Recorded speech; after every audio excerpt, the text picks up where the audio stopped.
Get this and get it straight. Crime is a sucker's road. And those who travel it wind up in the gutter, the prison, or the grave. This time a car hop knocked me down a flight of stairs. An honest woman was strangled by a green silk sash. And a simpering dandy was shot to death. All because of a run-of-the-mill accident 500 miles away. It happened like this. From the pen of Raymond Chandler, outstanding author of crime fiction, comes his most famous character in The Adventures of Philip Marlowe.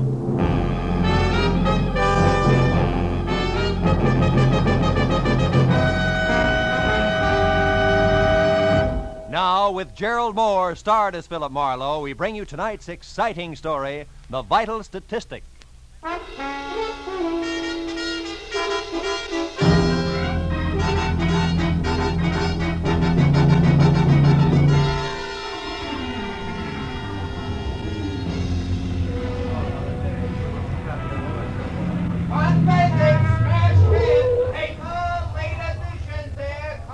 Hey, boy. Give me a paper, will you? Paper, mister? Yes, sir. What do you like? Races, comics, or classified? How about some news? Star? Here you are. Thank you. Paper! Get out of my way.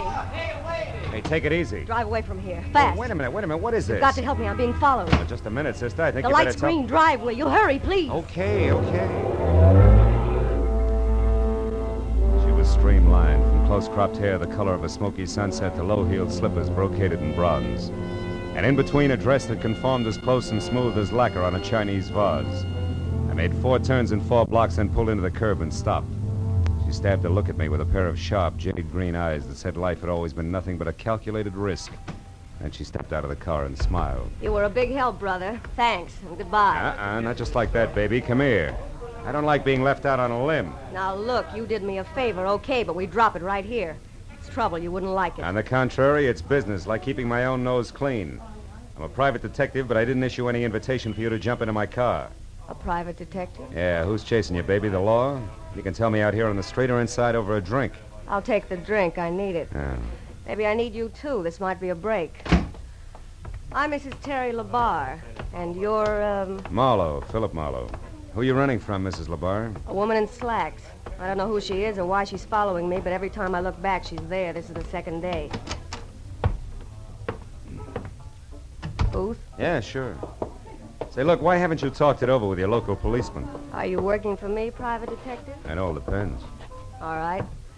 I'm a merchant, Chinese silks. Not a little shop for 6% profit, but wholesale, quick, with cash at 40%. Uh-huh. So what's the point? No police. All it takes is a rumor of police, and I'll have doors closed on me from Seattle to Mexico. Good evening. May I get you something? A martini, please. Make it 2, waiter. Yes, sir. Right away. This gets us back to the woman in slacks, huh? Yeah. Here, Marlowe. 50 and 50. $100. I want you to locate that woman, find out who she is and why she's after me. Will you? Not without a few more facts. For instance, could she have some connection with your business? No. I have 2 men working with me. A strong one named Harlan Casey, who sees that my cash gets safely to where it's going. And a smart one named Joe Temple, who knows what to buy with it. She doesn't belong to either of them. Oh, you sure? Positive. Casey hates all women. Even me, I think. And Joe Temple, well, Joe's a wonderful guy. You hint like a woman falling in love with a fella named Joe Temple. Care to talk about it further? Why not? Temple and Casey have been in San Francisco all week on a deal. A big deal that'll make or break us. Every cent I have is tied up in it. Oh. Well, what about you and Joe Temple? Yeah. Well, perhaps this will explain. I planned to go away this weekend, but I changed my mind because I didn't want to miss his letters. I know it sounds funny, but it's true. Those must be some letters. They are. Like the one I got this morning. It's half business, all right. Complete account of how hard he and Casey worked for me yesterday in San Francisco. But the rest of it is to me, personally. I don't want to sound old-fashioned, Mrs. LaBarre, but what about... My husband? Yeah. That was a mistake I couldn't live with. One thing I can't stand, Marlowe, is being lied to. It leaves me vindictive. I'm suing for divorce right now. Vince LaBarre is a human leech, as cold and spineless and parasitic as the real thing. Okay, but why would your hating your husband put a woman in slacks on your trail? I don't know. All right, Terry, I'll worry about that, too. Any idea where I can start? Just one. I pulled a switch on her yesterday, Marlowe, for about an hour. I trailed her to the corner of Wilshire and La Cienega, then lost her in traffic. There are several dancing schools around there. Is that worth anything? Maybe. What kind of car was she driving? We were both walking. She's tall and brunette. And I've seen toads with nicer eyes. Not enough. Can't guarantee anything. I'll keep my fingers crossed, Marlowe. Here, take the 100. Oh. Do what you can to report to me at my place, 204 Beechwood Circle. Okay? Pardon, sir. Your drinks. 2 martinis? Oh, thanks. Here. Oh, thank you, sir. To your success, Private Detective. To your health, silk merchant. Drink hearty.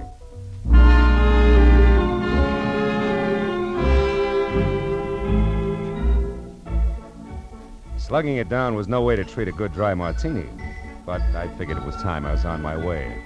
I drove out to Wilshire and La Cienega and slowed down enough to look at all four corners. There was a drugstore with a special on garbage cans, a drive-in called Scotty's, a branch of the Bank of Los Angeles, and a flying red horse over a mobile gas station. I drove on again when I spotted a pair of black slacks going into a dancing studio a half block down. It looked like a lead. But after 2 hours of staring at knobby knees and shorts and bulging hips and bloomers, all knocking themselves out for a mythical Klieg-lighted future, I was finally convinced that it was a dead end. Now I got back into my car and headed up into the hills for Beechwood Circle in the slim hope that Terry could give me something more to go on. Her house at 204 was low and dainty and half hidden behind the tough, slender grace of a bamboo grove. The walk was guarded by a white marble lion of Korea, and the front door, when I finally found it, turned out to be a sliding panel in a wall of oriental lattice work.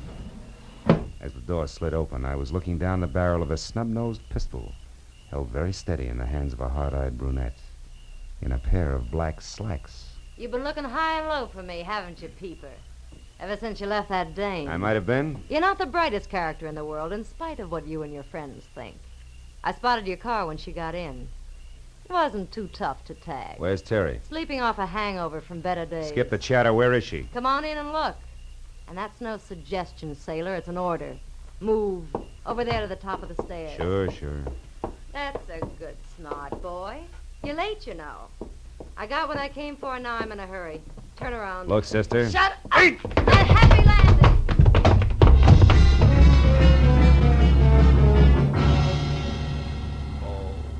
Oh, there were 10 stairs down to the basement. And with a shove reinforced by the 45, I hit all but the first 3. By the time I worked all the kinks out and was back upstairs again, she was gone. I started through the house, then slowly from one room to another, turning on lights as I went, looking for what I knew was going to be a very sick client. When I got as far as the study, where somebody had gone through the desk drawers with what must have been a snowplow, and I still hadn't found Terry, I got that numb feeling in my stomach. I started out a side door that opened into the patio. But then I heard a whistle from the front walk. I cut back through the house instead and waited near the door. Terry! Hey, Terry, can I come in? It's little Joe, the Frisco kid. What happened to your weekend trip, honey? Who are you? What do you want? Hiya, Temple. How do you know me? Mrs. LeBar hired me today just after she canceled the weekend. She gave me a rundown. She hired you? What do you mean? I'm a private detective named Marlowe. Why would she hire you? Because she was being followed by a brunette in slacks, she didn't like it, and that's all the information you're going to get, so relax. You say Terry isn't here? Isn't home? Not so far, no. Come on back here to the study, Temple. I want you to look at something. Somebody's gone through the desk in an awful hurry. Yeah, I see what you mean. Maybe you know something about what's missing, huh? You and Mrs. LeBar were fairly close, from what I'm told. The letters. The letters are gone. Terry kept my letters in this bottom drawer. Ah. By the way, Temple, where's your sidekick, Harlan Casey? Oh, I don't know. We both left San Francisco yesterday. He hates to fly, so I assume he took a train. He ought to be here in L.A. now. Well, you don't think Casey's mixed up in this, do you? I don't know. It could be. Vince LeBar. That's who it was that got those letters. It was Vince LeBar. They were really love letters. The business part was nothing. And LeBar is the dog-in-the-manger kind of guy who wants everyone to be unhappy if he That is. fits, Temple. With a smart lawyer, your letters to Terry becomes grade A material for a countersuit for divorce. Sure, he could make it stick and also get a fat settlement under community property laws. Now, listen, here's what you've Marlowe. got. Marlowe, it's Terry. Terry! Temple, Terry! wait! Terry. Look at her, Marlowe. Look at her. She's dead.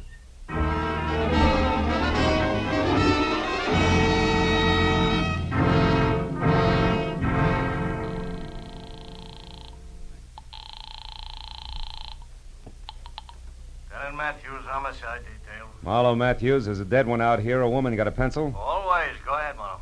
I'm at 204 Beechwood Circle. The woman was a client. Circle. Yeah, go on. She was strangled with a green silk sash and my loungy pajamas, Matthews, sometime within the last, I'd say, hour. Yeah. Her name was Terry LaBarre. Hey, wait, well, And Terry LaBarre. Wait a minute, Marlowe. Listen, we got a teletype here from a sheriff in Empire, Oregon. Come in 5 minutes ago. So? Oh, wait a minute.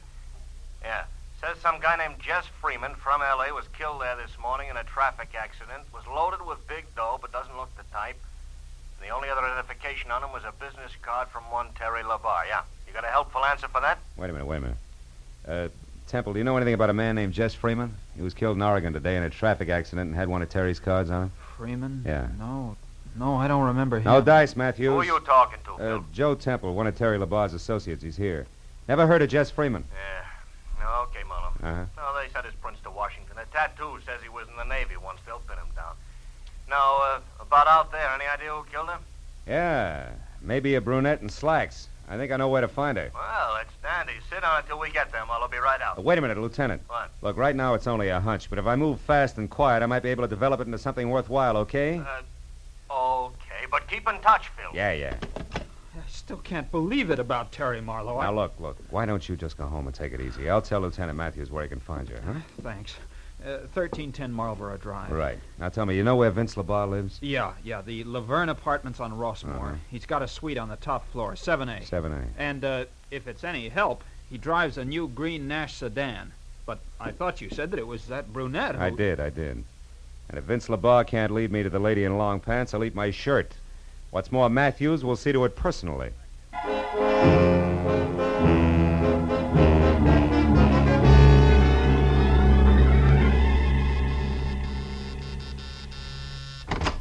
Yes, what do you want? Some quiet conversation with Vince LaBarre. I'm Philip Marlowe, private detective. Oh, how exciting. Had I known you were coming, I'd have baked a cake. Oh, you're breaking me up. I was hired by your wife tonight. Get out Your of wife here. is dead, LaBarre. She was murdered. Dead? Terry murdered? Yeah. Now, if you don't mind, I'll come in, huh? She was killed because of a packet of letters, LaBarre. Oh, no. Kind that are a cinch to cause a big stir in anybody's divorce court. Stir big enough to swing a countersuit in your favor. I don't know what you're talking about. Letters. Joe Temple's letters to Terry, the ones you arranged to have stolen tonight. Oh, you must be crazy. Her death wasn't part of the plan, LaBarre. That was one of those bum deals. A robbery that got out of hand, wound up as a murder. Oh, no, wait. Now, where is she, LaBarre? Who's the brunette in slacks, and where do I find her? You get out of here or I'll have the police Oh, help you. shut up. You not only steal letters, but ashtrays, too, huh? Like this coy little number here, a doghouse. Scotty's Drive-In, Wilshire and La Cienega. Okay, LaBarre, that's Stand all. still. Oh, now a gun, huh?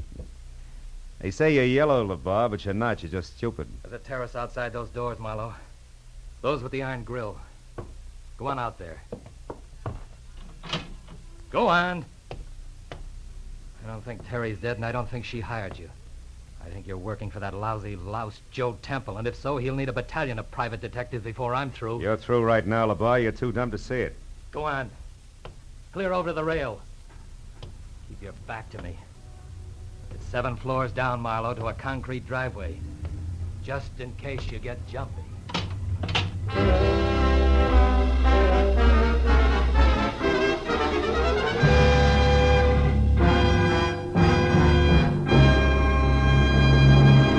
In just a moment, the second act of Philip Marlowe. But first, most people like to know what to expect. But on at least one CBS show, a great part of the fun is in what turns up on the spur of the moment. That show is Groucho Marx's Great Quiz, You Bet Your Life, heard every Wednesday night on most of these same CBS stations.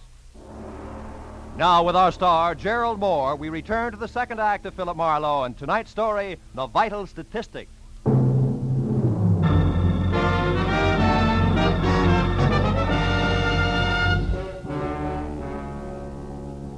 The moment Vince LaBarre and the Courage caliber .32 he held in his right hand made it out of the apartment and on the run for the elevator, I kicked through the plate glass door. And I spent the next 2 minutes alternately swearing, straining, and nicking myself while I played contortionist. In and out of the fancy snake grill work on my wrought iron cage until finally I reached the inside handle. I was free out and over to the telephone in a big hurry. Because for my money, the icing on LaBarre's voice left Joe Temple someplace on the short side. What the life insurance people call good risk. Hello? Marlowe, Temple, listen hard. Your life's in danger. What? LeBar, you had him tagged from the first. He's after those letters, all right. But what about the girl in slacks? Well, I think she might have a connection with a drive-in on Wilshire and La Cienega, a place called Scotty's Inn. I'm going to check it. Now, tell me, any word from Terry's muscle man yet? Harlan Casey? Yeah. No, nothing, Marlowe. But look, can't I meet you and talk to you? No. Vince LeBar had a gun and a short temper when he left here. I'll make us work any easier. Just stay away from open windows, Temple. I'll call you.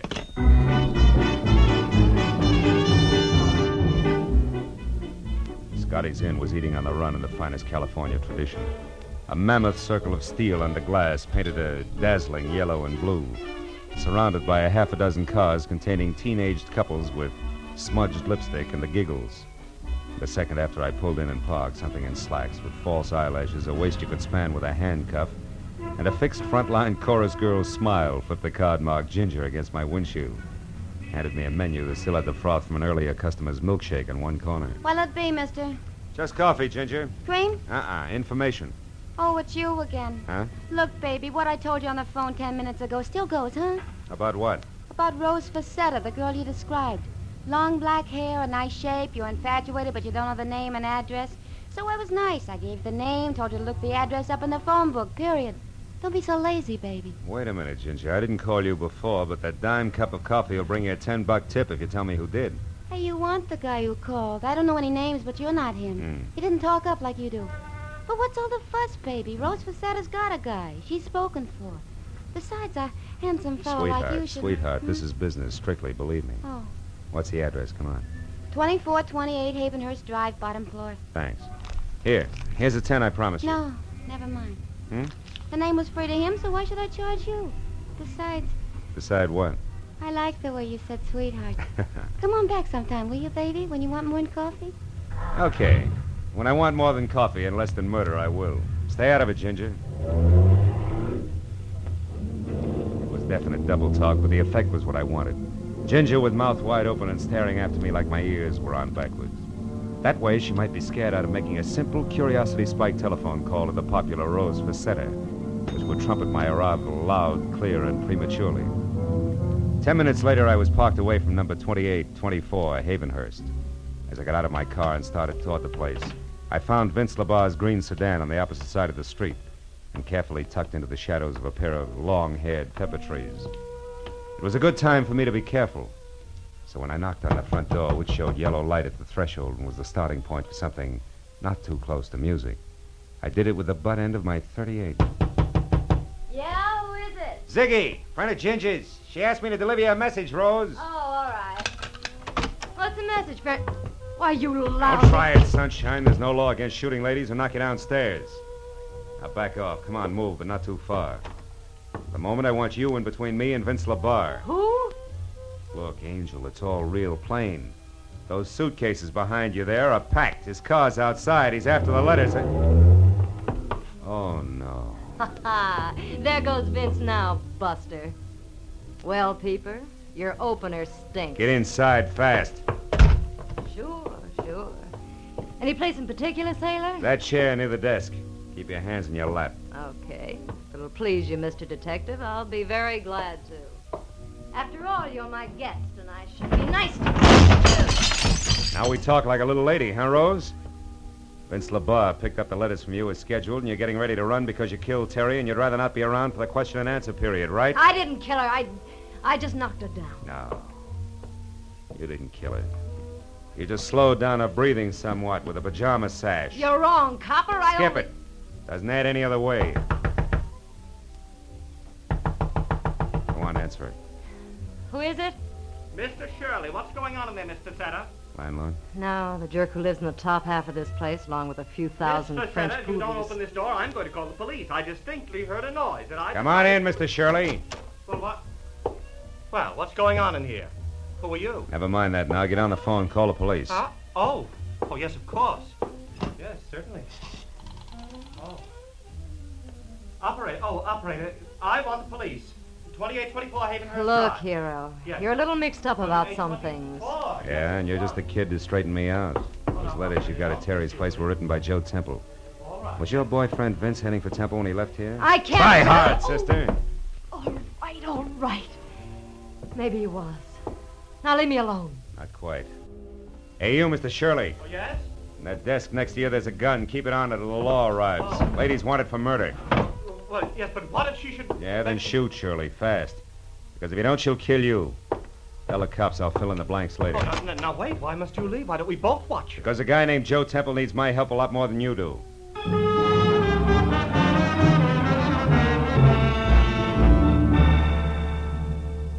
The home address Temple had given me turned out to be lights in a quiet house on a quiet street named Marlowe. I was there out of my car and running for the front door when they came. I jerked my gun out of the holster, got close into the building, and moved up until I was on a line with a pair of half-open patio doors. And I saw something I hadn't expected. On the floor that was littered with a broken lamp, pieces of vase, and overturned furniture was Vince LaBarre, doubled up, dead. And standing over him, his face the color of soft cement, a .32 dangling in his limp right hand, was Joe Temple. When he saw me, he tried to talk, but the words jammed in his throat. When I stepped into the room, he began to tremble. Marlowe, I shot him. I couldn't help it. He was gonna... Sit down, Temple. Get hold of yourself. You got any brandy around? Over on that table near the phone. Oh. He was out of his mind, Marlowe. An absolute maniac. He said he was gonna kill me. So you lunged for him, there was a fight, and you came up with the gun, huh? Yeah. And when he started for me again, I pulled the trigger. And then I did it again. And a third time. Yeah, here. Drink this. He brought the letters back, Marlowe. They're inside on the floor where he threw them. He said they didn't mean anything anymore. That he and that girl in the slacks had taken care of Terry. Take it easy, Temple, easy. He seemed to go crazy. He said I was a wife stealer, the cause of his trouble, and that I deserved death. Well, that's when I jumped at him. It was terrible, Marlowe. Yeah. Well, between the two of us, we've just about got all the answers, which is usually a good time to call the police, huh? Oh, what do you mean, just about got all the answers, Marlowe? What else is there? Jess Freeman, the guy Lieutenant Matthews told us about when we were over at Terry's place, remember? Oh, yes, that traffic crash in Empire, Oregon. But why should that figure in this, Marlowe?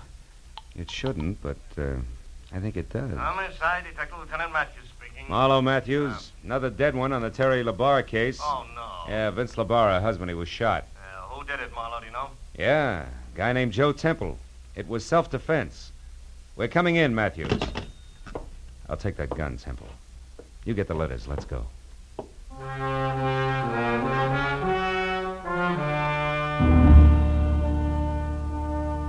When we got into my car and started downtown, Temple was more relaxed. And he talked easily until we passed Vince LaBarre's sparkling green sedan parked a block away. Once again, close into the shadows, and once again, empty. Real empty. The sight of it closed him up tight for the rest of the trip. When we walked into police headquarters and through the quarter of a mile of glossy corridor leading to the door marked homicide, he didn't open up any. But it didn't matter, really, because it's police rule never to talk to two men about the same thing at the same time. And I was first. Matthews said hello without shaking hands, waved me into an uncomfortable seat, and then lit his pipe while I brought him up to date. Then it was his turn. So Rose Facetta killed Terry LaBarre so that she could get the letters Joe Temple had written, huh? Mm-hmm. Did this so that her boyfriend, Vince LaBarre, could raise a lot of fuss in divorce court with the letters, file a counter-suit, that kind of stuff? That's the whole deal. Yeah, with Temple making it a double-header by shooting Vince when Vince came to kill him. That's it, Matthews. If you believe Temple. Huh? And if Temple hadn't slipped. All right, now what are you getting at, Phil? That when I was on the phone with you earlier tonight, you asked me if Temple or I knew anything about a Jess Freeman who was killed in a traffic accident in Empire, Oregon? Right, but you didn't. No. Nor did I mention the town of Empire to Temple. Yet a half hour ago, just before I called you, Temple came up with that name. Oh, then Marlowe, you... Oh. Hold my calls, Mooney. Marlowe, you mean... I mean that Joe Temple killed Terry LaBarre. Rose just knocked her out and got the letters. Temple strangled her while she was still unconscious. Yeah, but why? Because a guy identified as Jess Freeman got himself killed in a traffic accident. So? A guy who I think was actually Holland Casey, Terry's tool-fisted assistant, who together with Joe Temple was crossing the boss lady. Yeah, but Marlowe... And that look... left Temple in a very hot spot. To save himself, he had to kill. Can you prove all this, Marlowe? No. Not a word of it. It's conjecture. But conjecture that fits, Matthews. Yeah. When Temple found Terry unconscious in the garden, that was his chance. He took it. Now, look, Phil, you're guessing at 90%. Sure, I'm guessing. But not in the dark. I know how these guys think and act. I've done too many cases not to know. Now, listen for a minute, will you, Matthews? Phil, I gotta will you have listen? facts. All right, okay. Now, look. Temple had to get those letters back, right? Yeah. And the last one in particular, because in the last one, this is the way it's got to figure. He had lied to Terry about being in San Francisco with Casey yesterday, when actually Casey was in Empire, Oregon. Yeah, when Casey was killed up there, the fact was bound to come out. Yeah, it's a good reason. Matthews, will you let me finish, please? All right, finish. Temple knew Terry would find out. He knew that she couldn't stand a liar and a partner who'd double-cross her. Temple knew that she'd get him and ruin him if it took her the rest of her life. So he came back to get the letter before she could read it, but she hadn't left town as planned, huh? Ironically enough, because she didn't want to miss one of his letters. Yeah, but look, I'm a policeman, Phil. I gotta have facts. All right. You're the policeman. You got labs and technicians. You'll get the facts. And I'll bet you it figures just like I say. Yeah, okay, Phil, okay. And another thing, Matthews. What? When you talk to Temple, who's holding the packet of letters now like a real good boy, Yeah. you'll find the last one missing. It'll be in his pocket. I'll bet you on that. Well, that ought to do it, Lieutenant. Yeah, with one exception, Phil. Huh? How did Temple maneuver all this? Getting the letters from Rose Facetta, then setting up that self-defense deal. I don't know. But my guess is that Vince got the letters from Rose just before I arrived at her place. But when he got into his car... Oh, yeah. Temple was waiting, slugged him, drove back to his own house, dropped the body in the living room, shot him when he heard you coming? Something like that, Matthews. Uh-huh. See if you can't get it out that way. Yeah, well, huh? don't worry, Phil. If it's true, we'll get it out. It'll be true. Oh, now would you ask Mr. Temple to come in, please, Mr. Marlowe? I'll be glad to, Lieutenant. Say, Temple, Lieutenant, would like to see you. All right, Marlowe. I think I can speak coherently now. Good. They like to get the facts straight in there. Go ahead. Yes, of course. Good night, Marlowe, and thanks for your help. Oh, good evening, Mr. Temple. Sit down and start talking.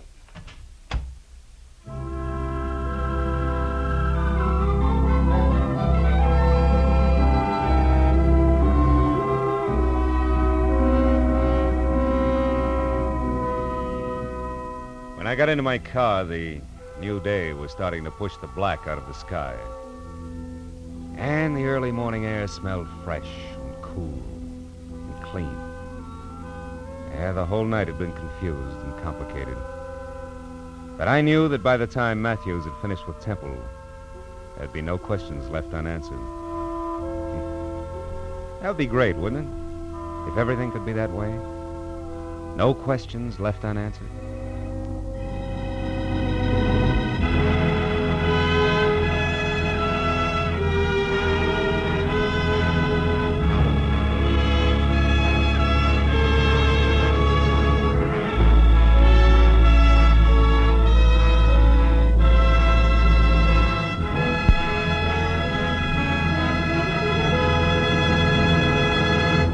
The Adventures of Philip Marlowe, bringing you Raymond Chandler's most famous character, star Gerald Moore, are produced and directed by Norman MacDonald and are written for radio by Robert Mitchell and Gene Levitt. Gerald Moore may currently be seen starring in Republic's The Blonde Bandit. Featured in the cast were Charlotte Lawrence, Elliot Reed, Doris Singleton, Georgia Ellis, Bill Lally, and Hugh Thomas. Detective Lieutenant Matthews is played by Larry Dobkin. The special music is composed and conducted by Richard Arant. Be sure and be with us again next week when Philip Marlowe says... This time a bride-to-be, a corpse in a plush bungalow, and a southern drawl behind a gun all had one thing in common. They moved through the same deep shadow.